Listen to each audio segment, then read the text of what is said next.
Guys, bali meron tayo nga MCB na panel board. Yung brand niya is Han. Then, ito yung pinakamaganda. Meron tayong tagging sa ginawa natin sa natapos nating termination dito sa MCB.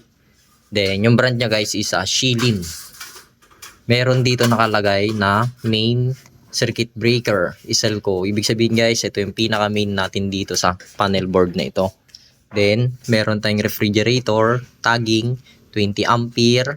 Meron tayong special purpose outlet, dirty kitchen, 20 ampere.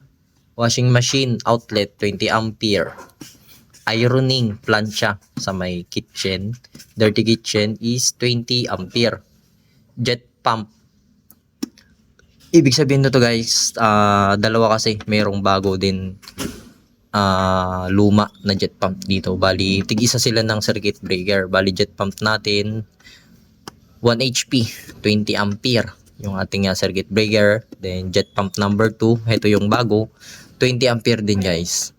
Then, a regular convenience outlet guys, meron dito sa kwarto, meron sa may kitchen.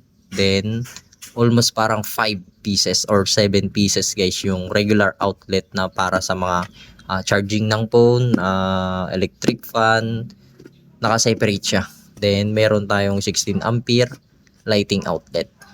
Ito guys, nilagay ko lang dito, ito is bali ito is spare. Ito yung kagandahan pagka meron tayong tagging sa may natapos nating termination, para si client, si consumer is alam niya yung turn on turn off niya guys. Ito siya, ito yung importante.